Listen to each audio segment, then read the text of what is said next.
Hay algo que la mayoría de conductores no tiene en cuenta, y sin embargo puede marcar la diferencia entre evitar un accidente o tener uno.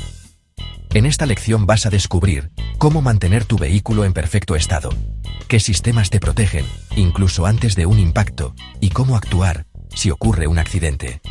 Porque conocer estas normas no solo te ayudará a aprobar el examen, también puede salvar vidas. Si este curso te está ayudando, suscríbete y apoya el canal para que podamos seguir trayendo más contenido gratuito para tu examen de conducir. Vamos a continuar con la seguridad y la economía. Primero de todo, realizar un buen mantenimiento del vehículo reduce el riesgo de accidentes, y siempre hay que seguir las indicaciones del fabricante. Y ahora memoriza muy bien esto.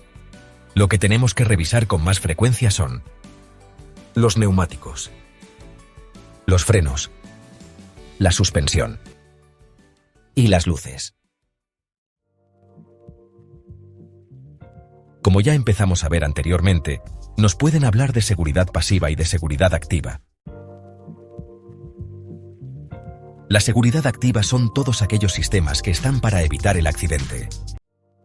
Y la seguridad pasiva actúa una vez ya ha pasado el accidente, y lo que hace es minimizar las consecuencias.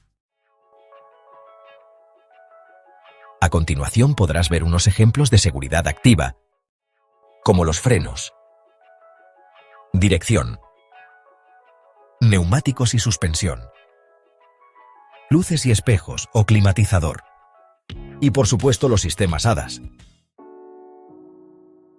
Ahora verás ejemplos de los ADAS, que son todos aquellos elementos de asistencia a la conducción, como el sistema Start-Stop, que apaga el motor automáticamente cuando el coche se detiene para ahorrar combustible y no contaminar, como por ejemplo, en un semáforo en rojo, y lo vuelve a encender al pisar el embrague o acelerar, para ahorrar combustible. Este sistema lo puedes desconectar manualmente con el botón que ves en la imagen. El Hill Holder, o asistencia en pendiente, mantiene el coche frenado unos segundos en una cuesta cuando sueltas el freno, para evitar que se vaya hacia atrás. El AEB, o sistema de frenado automático de emergencia, detecta peligro de colisión y frena automáticamente si no reaccionas a tiempo. El RCTA, o alerta de tráfico cruzado. Este sistema funciona a menos de 15 km por hora y avisa mediante sonidos de tráfico detrás del coche cuando das marcha atrás. La cámara trasera muestra en pantalla lo que hay detrás del coche al dar marcha atrás, ayudando a aparcar con más seguridad. La cámara de 360 grados, o vista cenital, muestra una vista desde arriba del coche combinando varias cámaras para ayudar a maniobrar en espacios estrechos. Los sensores de aparcamiento detectan obstáculos al aparcar y emiten pitidos si estás cerca de algo. El sistema de reconocimiento de señales. Este sistema lee las señales de tráfico, como límites de velocidad, y las muestra en el cuadro del coche. El sistema de detección de fatiga detecta que mediante sensores que monitorean tu cara y ojos, detectan si estás cansado y te avisa para que descanses. El sistema automático de luces y limpiaparabrisas enciende las luces cuando oscurece o llueve y activa los limpiaparabrisas si detecta agua en el parabrisas. El FCW, o alerta de colisión frontal, te avisa si te acercas demasiado a otro vehículo, pero no frena por ti. El ISA, o asistencia inteligente de velocidad. Este sistema detecta las señales de velocidad y controla la velocidad del coche según el límite de la vía, ajustándola automáticamente o avisándote si lo superas. El LDW, o alerta de salida de carril, te avisa mediante luz y sonido si detecta que cambias de carril y no está el intermitente puesto. El LDW solo avisa, pero no corrige la dirección. El sistema LKA sí que detecta el cambio de carril como en el caso anterior, pero sí que actúa sobre el volante de forma automática para corregir la trayectoria del vehículo. El sensor de ángulo muerto avisa si hay un vehículo en el ángulo muerto de tus espejos, pero no interviene. El asistente de visión nocturna utiliza infrarrojos para detectar peatones o animales en la oscuridad y mostrarlos en una pantalla. El ABS, o sistema de frenos antibloqueo, evita que las ruedas se bloqueen al frenar fuerte, permitiendo mantener el control del coche sobre todo en pavimentos deslizantes. El sistema ESP, o programa de estabilidad electrónica que ayuda a mantener el control del coche en balanceos bruscos. Esto lo consigue frenando una o varias ruedas. El TCS, o sistema de control de tracción, evita que las ruedas patinen al acelerar, sobre todo en superficies mojadas o con poca adherencia. No confundas el TCS, que evita el derrape al acelerar, con el ABS, que controla el derrape al frenar por bloqueo. Por ejemplo, las luces también son seguridad activa, y si las ajustas demasiado bajas, dejas de percibir la información con suficiente antelación. Dirección asistida. La dirección asistida es otro elemento de seguridad activa que reduce el esfuerzo que debes hacer para girar el volante. Si la dirección asistida es progresiva, significa que el giro del volante se va endureciendo a medida que aumentas la velocidad, o dicho de otra manera, a menor velocidad más asistencia, como por ejemplo cuando estás aparcando. En ese momento es cuando la dirección asistida progresiva ofrece más asistencia para que tengas que hacer menos fuerza para girar. Ahora verás diferentes elementos de seguridad pasiva. Recuerda que la seguridad pasiva es la que actúa una vez se ha sufrido el accidente y minimiza las consecuencias. Cinturones de seguridad, que sujetan a los ocupantes para evitar que salgan despedidos. Los airbags, que se inflan en milésimas de segundo para amortiguar el golpe y proteger la cabeza, el pecho y otras zonas sensibles. Los reposacabezas, que previenen el latigazo cervical en colisiones traseras. La carrocería deformable, o zonas de absorción de impactos, partes del coche diseñadas para deformarse y absorber la energía del choque. El chasis con célula de seguridad, o habitáculo indeformable, una estructura rígida que protege a los ocupantes evitando que el habitáculo se hunda. O los pretensores del cinturón, que tiran del cinturón hacia atrás en caso de choque para que quede más ajustado al cuerpo. Y como no, el casco. Y atención a este dato sobre el casco. Si se te cae de una altura superior a 1,5 metros, deberás sustituirlo. En cuanto al casco, no olvides que los conductores de los VMP, los vehículos de movilidad personal, también están obligados a llevar casco. Sin embargo, la aplicación específica de esta normativa puede variar según las ordenanzas municipales. Ahora verás información que necesitas saber sobre los diferentes sistemas del vehículo. La suspensión es la encargada de absorber las irregularidades del terreno, dando estabilidad al vehículo. Y atención, porque si falla la suspensión suceden dos cosas. Primero, que la distancia de frenado aumenta. Y segundo, podemos deslumbrar a los otros usuarios aunque vayas con la luz de cruce. Airbag. Según el tipo de vehículo puede llevar muchos más o menos cantidad de airbags. Pero los más comunes son el airbag frontal, el que sale del volante, el airbag lateral, que sale del lateral del asiento, y el airbag de cortina, que cubre las ventanas. Anteriormente pudiste ver que los conductores profesionales estaban exentos de utilizar el cinturón de seguridad en vías urbanas. Pues nosotros, sin ser profesionales, también hay dos ocasiones en las que podemos conducir sin cinturón. La primera es cuando un conductor da marcha atrás. El segundo caso es si te hacen un certificado médico que indica que debes conducir sin cinturón. Chaleco reflectante. Es obligatorio llevar un chaleco reflectante, y muy importante que recuerdes la ubicación donde debes guardarlo. El chaleco debe estar dentro del habitáculo. Eso significa que no puede estar en el maletero. Si sufres una avería o accidente y debes bajar del coche sin el chaleco para ir a buscarlo al maletero, ya estás cometiendo una infracción, y la multa por no llevar el chaleco es de 200 euros. Otra cosa que no debes olvidar es que el chaleco no es obligatorio dentro de poblado, aunque sea aconsejable. En resumen, hay que llevar un chaleco obligatorio, y se debe utilizar en vías interurbanas. Cuando guardes el chaleco debe ser de forma que no le dé el sol, ya que pierde las propiedades reflectantes. Y en las motos no es obligatorio, ya que muchos vehículos de 2 ruedas no tienen ningún lugar disponible para guardarlo. Triángulos de preseñalización de peligro. Los triángulos de preseñalización son esenciales para advertir a otros conductores de un vehículo detenido en la vía. Colocarlos correctamente puede prevenir accidentes y salvar vidas. Deben ser visibles como mínimo a 100 metros de distancia y colocarse a una distancia mínima de 50 metros del vehículo detenido. Recuerda que es obligatorio llevar al menos 2 triángulos en tu vehículo, ya que si la vía es de doble sentido, hay que poner uno por delante y otro por detrás.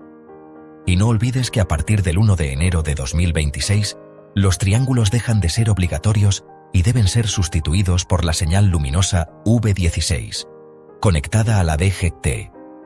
Aunque si quieres llevar los triángulos será opcional, ya que si el vehículo se detiene por avería o accidente, en un cambio de rasante sin visibilidad o justo detrás de una curva, sigue siendo recomendable colocar el triángulo antes del cambio de rasante o la curva, para que los otros conductores no te encuentren de golpe. Consumo de combustible. Dentro de poblado se consume más combustible, porque se utilizan más las marchas cortas, ya que continuamente estamos llegando a semáforos en rojo, stops, pasos de peatones, tráfico, etc. Y esto conlleva estar todo el rato arrancando desde parado. Fuera de poblado, se consume menos combustible porque se utilizan más las marchas largas y el vehículo ya lleva más inercia de movimiento. Además, debes tener en cuenta que llevar las ventanillas bajas aumenta el consumo de combustible. Y si llevas el aire acondicionado, el motor también consume más combustible. Mantenimiento del vehículo. Para mantener tu vehículo en condiciones y que no tengas averías, debes seguir los siguientes consejos. Revoluciones del motor, o RPM, que significa revoluciones por minuto. Según el tipo de motor, puede girar a un rango diferente de revoluciones. Si llevas un vehículo diésel, debes cambiar de marcha entre las 1500 y 2000 revoluciones por minuto. Y un motor diésel, cuando lo arrancas, debes esperar unos segundos antes de iniciar la marcha. Si por el contrario llevas un gasolina, podrás hacer girar el motor de forma más rápida, entre 2000 y 2500 revoluciones por minuto. Y los motores de gasolina no necesitan que esperes unos segundos cuando arrancas el motor para irte. Independientemente del coche que lleves, ya sea diésel o gasolina si es manual, la primera es una marcha muy corta. Es decir, que tiene mucha fuerza pero corre muy poco, así que debes cambiar a segunda lo antes posible. Así que no olvides para tu examen el siguiente dato. Debes pasar de primera a segunda a los 2 segundos o 6 metros de estar acelerando en primera. Tampoco debes bajar pendientes con punto muerto en la caja de cambios. Tampoco debes tener el ralentí del motor demasiado alto. El ralentí es cuando tienes el motor encendido pero no estás acelerando, como por ejemplo cuando estás en una detención en un semáforo en rojo. Y si estamos en una detención prolongada, como por ejemplo en caravana, debemos apagar el motor. Híbridos y eléctricos. Todo esto que hemos explicado anteriormente, si llevas un vehículo híbrido o eléctrico no te afecta en nada, ya que todos estos vehículos son automáticos, con lo que no te afecta nada de las revoluciones del motor, ni tienes que esperar cuando arrancas el motor, ni tener en cuenta nada sobre el cambio de marchas. Hay 2 tipos de híbridos, el híbrido y el híbrido enchufable. El híbrido. No necesitas enchufarlo en ningún lugar para cargar la batería, ya que la carga él solo con el motor de combustión. Y el híbrido enchufable. Este tampoco es imprescindible que lo enchufes a la corriente, pero si lo enchufas te da más autonomía en modo eléctrico. Los eléctricos, a diferencia de los híbridos, sí que necesitas enchufarlos para poder utilizarlos. Hay 2 tipos de contaminación de la que nos pueden preguntar en un examen, y son la contaminación acústica y atmosférica. La contaminación acústica es el sonido que provocan los vehículos al circular, como los motores, o el sonido de las ruedas al rodar sobre la carretera. Y está prohibido circular por encima de los límites establecidos. Estos niveles los puede comprobar la policía en un control en carretera fácilmente. Y está prohibida la circulación de vehículos a motor y ciclomotores a escape libre. Esto significa que van sin parte del tubo de escape, o que el tubo de escape está agujereado y hace un sonido muy fuerte. Contaminación atmosférica. Está prohibido expulsar más gases de los permitidos. Y cuidado con el tipo de humo que sale por el tubo de escape, porque según el color, indica ciertos problemas que te pueden preguntar en el examen. Humo negro. Si por el tubo de escape expulsas un humo de color negro, indica que tu motor está quemando más combustible del que debería. Humo blanco azulado. Si por el tubo de escape sale humo de color azulado, indicando que estás quemando aceite. Memoriza estas dos prohibiciones para tu examen. Está prohibido, y además es muy contaminante, tirar por las alcantarillas o a la vía aceites, grasas y combustibles. También está prohibido lavar el vehículo en la vía pública. Debes ir a un lavadero de coches o a algún lugar habilitado.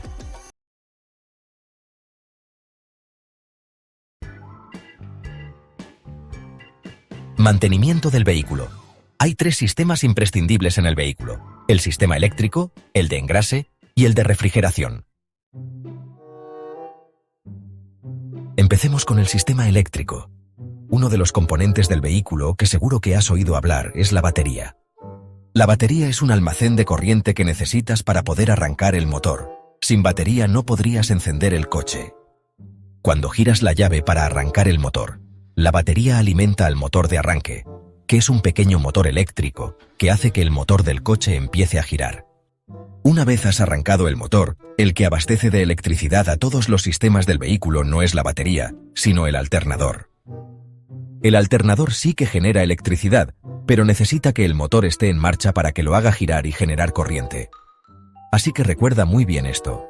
Con el motor encendido, da corriente el alternador. Y con el motor apagado, la corriente la da la batería. Cuando hablamos de la batería de arranque o servicio, es la que sirve para arrancar el motor. Y no debes confundirla con las baterías de tracción de los vehículos híbridos o eléctricos, que se encargan de mover las ruedas del coche. En cuanto a la batería de arranque, dentro hay una mezcla de agua destilada y ácido sulfúrico que se llama electrolito, y en ocasiones puede bajar el nivel de este líquido. Es muy importante que recuerdes que, en el caso de tener que rellenar la batería, hay que añadir solo agua destilada. Nunca contestes que tienes que añadir ácido a la batería. También existe lo que se llama batería de bajo mantenimiento, y en estas baterías no podrás echar ni siquiera agua destilada ya que están selladas, simplemente hay que mantener los bornes limpios y engrasados. A la batería se conectan 2 cables, uno llamado masa que es el negativo y es negro, y otro cable positivo de color rojo, y estos cables se conectan en los bornes. Los bornes son como una punta que suele estar hecha de plomo donde se conectan los cables que llevan la electricidad de la batería a diversos componentes. Estos bornes deben mantenerse limpios y protegidos con vaselina. Y si cuando giras la llave para arrancar, observas que el motor gira sin fuerza y las luces bajan de intensidad, puede ser porque los bornes están sucios o porque la batería está descargada o en mal estado. Y en caso de tener que cambiar la batería, hay que desconectar primero el cable negativo o masa, que es el negro. Sistema de engrase. Un motor está compuesto por muchísimas piezas, pero hay 3 partes que debes diferenciar. La culata es la parte superior, el bloque la intermedia y el cárter la parte inferior. De estas 3, de la que te pueden preguntar es sobre el cárter. El cárter es el depósito de aceite que engrasa el motor. Y sobre el aceite, debes saber que pasa por un filtro, y hay que cambiar el filtro de aceite cuando lo indique el fabricante. Para mirar el aceite, se hace con una varilla que se introduce por el motor hasta el cárter, y al sacar la varilla, podemos ver un nivel máximo y un mínimo. La mancha de aceite debe estar entre el máximo y el mínimo. Y para mirar el nivel de aceite, hay que hacerlo con el motor frío. Esto hay que tener cuidado de no confundirlo con el cambio del aceite, que el cambio sí se debe hacer con el motor caliente. Recuerda, nivel en frío y cambio en caliente. El aceite que sale del cárter se mueve por todo el motor lubricando sus piezas, y para eso necesita moverse por las tuberías con presión. La presión necesaria la da una bomba, y si la presión de aceite baja, se romperá el motor. Por eso es muy importante que sepas lo siguiente. Si circulando se te enciende una luz en el tablero de instrumentos con este dibujo, te indica que te has quedado sin presión y debes detenerte. Y es muy importante el detalle de si se enciende la luz mientras circulas, porque esa luz también se puede encender en otro momento y no significa que tengas un problema. Solo se enciende para indicar que la luz funciona y que si te quedas sin aceite te avisará correctamente. Esto sucede cuando das contacto y giras la llave para arrancar en la primera posición. En ese momento se chequean todas las luces del tablero para indicar que no están rotas. Así que, si al dar contacto la luz de aceite se enciende, es correcto. Si al arrancar el motor la luz del aceite se apaga, es correcto. Pero si la luz de aceite se enciende mientras circulas, sí que hay un problema y debes detenerte lo antes posible. El sistema de refrigeración es fundamental, porque el motor, al funcionar, genera mucho calor y necesita un sistema que lo enfríe. El agua del motor se mueve gracias a una bomba que la impulsa por todas las partes calientes. El agua caliente se impulsa a otro lugar para enfriarla. El lugar donde se enfría el agua es el radiador. El radiador está en la parte frontal del vehículo y recibe el aire de frente cuando circulamos. Por eso los vehículos llevan una rejilla delante que permite el paso del aire. Así que, el agua sale por abajo del radiador fría y sube por el motor absorbiendo el calor para después volver a entrar otra vez al radiador por la parte superior. Además del radiador y la bomba hay otro componente en el sistema de refrigeración que debes conocer. El vaso de expansión. El vaso de expansión es una botella donde el agua caliente puede expandirse con los cambios de temperatura. Y esto nos lleva a otra pregunta que te puede salir. Cuando el motor está caliente, el nivel del vaso de expansión está en la parte máxima. Y cuando el motor está frío, se queda en la parte del nivel mínimo. Pues mira, esta agua de la que hablamos antes, que va por el motor, en realidad no es agua, es lo que se llama anticongelante, ya que soporta bajas temperaturas sin congelarse como el agua. Además, el anticongelante suele tener diferentes colores brillantes, muy colorido, para poder detectar mejor las fugas. Y el anticongelante hay que cambiarlo cuando lo indique el fabricante. El motor también lleva un filtro de aire, que es el que entra al motor mezclado con la gasolina. Este filtro recuerda que se debe limpiar más en verano, ya que el clima es más seco y hay más polvo. Ahora vamos a ver qué repuestos y dotación debes llevar en tu coche. El equipamiento obligatorio en turismos y vehículos ligeros incluye un chaleco reflectante homologado, que es obligatorio usarlo al salir del vehículo en vías interurbanas. También necesitas llevar 2 triángulos de preseñalización de peligro para señalizar el vehículo en caso de avería o accidente. Y estos triángulos, a partir del 1 de enero de 2026, será obligatorio sustituirlos por una luz de emergencia V16, conectada a la plataforma DGT 3.0. Además, debes llevar una rueda de repuesto en buen estado junto con las herramientas necesarias para su cambio. Alternativamente, puedes llevar un kit de reparación de neumáticos que ofrezca garantías suficientes para la movilidad del vehículo. En cuanto al extintor, los turismos no están obligados a llevarlo, pero si arrastran un remolque, sí están obligados. También los vehículos de más de 3.500 kilos deben llevar extintor. En cuanto a los elementos recomendados, pero que no son obligatorios, es aconsejable llevar en el vehículo un botiquín de primeros auxilios, una linterna, un juego de bombillas de repuesto y cadenas para nieve. Y en el caso de las motocicletas y ciclomotores, no están obligados a llevar repuestos ni dotación obligatoria, ya que en muchas ocasiones no disponen de espacio de almacenamiento como otros vehículos.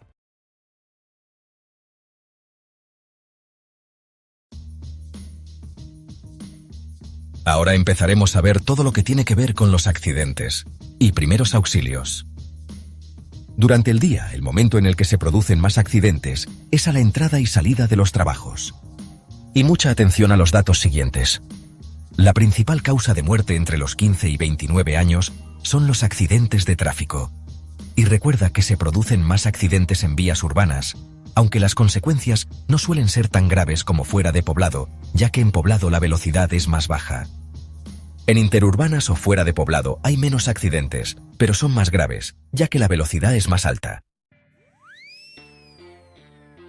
Si vas circulando y te encuentras un accidente, es obligatorio detenerse para prestar auxilio. El no hacerlo se considera delito penal. Si al ver el accidente ya hay otras personas ayudando, puedes continuar la marcha sin detenerte. Y si en el accidente hay muertos o heridos graves, debemos evitar modificar el estado de las cosas, salvo que por seguridad sea necesario mover algo para evitar otro accidente. Como ya vimos anteriormente, la mayoría de los accidentes se pueden evitar controlando los factores de riesgo, como factor vía, factor vehículo, y el más importante, el factor humano, que es el principal factor de riesgo en un accidente, ya que es el conductor el que toma las decisiones según las circunstancias. Todos los accidentes tienen un coste económico, pero además del económico, hay otros costes que debes recordar, como por ejemplo los costes humanos. La persona que pierde la vida en un accidente deja de ser productiva, obviamente. Los costes materiales. En un accidente se pueden destruir farolas, vallas, árboles, semáforos, señalización o cualquier elemento material. Los costes sanitarios, como primeros auxilios, tratamientos de rehabilitación, quirófanos y todo lo que se mueve en el entorno sanitario. Y los costes administrativos. Estos costes son los relacionados con la policía, bomberos, juicios y todo tipo de costes legales. ¿Y quién asume todos estos costes? Pues los asumimos todos los ciudadanos con los impuestos que pagamos. ¿Y cómo debemos actuar al llegar a un accidente? Primero de todo es protegernos a nosotros mismos, para que no seamos víctimas de otro accidente mientras intentamos ayudar, y después protegemos y ayudamos en el lugar del accidente. Para protegernos nosotros debemos seguir los siguientes pasos. Primero, sacar nuestro vehículo de la vía, poner luces de emergencia. Nos ponemos el chaleco reflectante antes de salir de nuestro vehículo y colocamos los triángulos de preseñalización de peligro. Y no olvides que, a partir del 1 de enero de 2026, es obligatorio colocar la señal luminosa V16 conectada a la DGT. Después de protegernos nosotros, hay que llamar al teléfono de emergencias, el 112. Y por último, socorrer a las víctimas. Para recordar los pasos a seguir al llegar al accidente, hay unas siglas que debes saber para tu examen. El PAS. P, de proteger o prevenir. A, de avisar al 112, teléfono de emergencias, dando máxima información de lo sucedido. S, socorrer, en la medida de lo posible. ¿Cómo actuar si hay heridos en el accidente? Con los heridos hay cosas que sí debemos hacer, pero hay otras que no. Cosas que sí puedes hacer con un herido. Hay que tapar al herido tanto en invierno como en verano para evitar la pérdida de temperatura corporal. Y muy importante, hay que mantener el eje cabeza-cuello-tronco alineado, para evitar lesiones medulares. Y ahora lo que no debes hacer con un herido. No hay que dar de beber a un herido. Tampoco hay que moverles, y no hay que ponerles nada debajo de la cabeza para acomodarlos. Y si lleva casco no debes quitárselo. Si un herido tiene quemaduras, no debes quitar la ropa quemada, ya que puede estar enganchada a la piel. Tampoco hay que pinchar las ampollas. Y si el herido está ardiendo, nunca intentar apagarlo con extintor. Hay que taparla, si es posible, con una manta o similar, apretando el tejido contra el cuerpo para eliminar el oxígeno del fuego. Lo que sí puedes hacer con un herido con quemaduras es aplicar apósitos húmedos. Te será más fácil recordar solo lo que sí puedes hacer, ya que solo es una cosa: cubrir con apósitos húmedos. Herido en estado de shock. Los síntomas de un shock son bastante claros. Se puede observar una piel pálida, sudor frío y un pulso que es débil y rápido. Posición anti-shock. La víctima en estado de shock debe ser colocada tumbada, con las piernas levantadas. Ahora, hablemos un poco sobre las hemorragias, que son la pérdida de sangre, y puede ser interna si la sangre se queda dentro del organismo o externa si sangramos por una herida y sale fuera del cuerpo. Primero, Si hay hemorragia por la nariz, lo que hay que hacer es colocar la cabeza hacia adelante. Hay que dejar que la sangre salga y no se quede dentro. Y si es una hemorragia por el oído, el herido debe colocarse ladeado sobre el lado que sangra.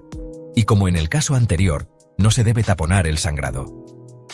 Tanto el sangrado de nariz como el de oído se llaman hemorragias exteriorizadas, y estas no se deben taponar. En cuanto a las hemorragias externas, como ejemplo las causadas por un corte, sí que hay que tapar la herida y actuar de forma compresiva. Y cuidado, porque si nos hablan de hacer un torniquete, hay que recordar que solo se debe hacer en caso de amputación, y hay que apuntar en un lugar visible, la hora en la que se aplicó. Ahora, si el herido está inconsciente y no respira, hay que intentar el masaje cardíaco y la respiración artificial. Recuerda bien estas cifras, 30 y 2. Hay que hacer 30 compresiones y después 2 respiraciones boca a boca. Las compresiones se deben hacer en el tercio medio del esternón. Y, en el caso de un bebé, la respiración artificial no se hace boca a boca, sino boca a nariz, y el masaje cardíaco se le hará con 2 dedos. En ocasiones, hay elementos externos que durante el accidente se pueden clavar sobre los pasajeros, como trozos de cristal o cualquier objeto punzante. En caso de tener un objeto clavado no debemos quitarlo, ya que podría provocar un sangrado importante y la víctima podría morir desangrada. Fracturas. Cuando hay fractura de hueso, hay que inmovilizar la zona o miembro fracturado. Y si la fractura ha provocado una lesión medular, lo sabremos porque la víctima sufre parálisis o no tiene sensibilidad en las piernas. Caídas en vehículos de 2 ruedas. Si caes de un vehículo de 2 ruedas y vas deslizándote por el suelo, no debes intentar levantarte hasta que te detengas del todo. También puede ser que al llegar a un accidente, encuentres los vehículos aún con el motor en marcha. En ese caso hay que apagar los motores. Y obviamente, no acercarse al lugar ni fumando ni con nada que produzca llama, ya que el combustible puede estar derramado por el suelo y provocar un incendio. Traslado de los heridos. El traslado debe hacerlo el personal sanitario. Pero si no hay posibilidad de que lleguen los sanitarios y nos vemos obligados a trasladar a un herido, hay que intentar hacerlo en un furgón o vehículo grande para poder llevarlo estirado. Sit there, baby, come and pet my body.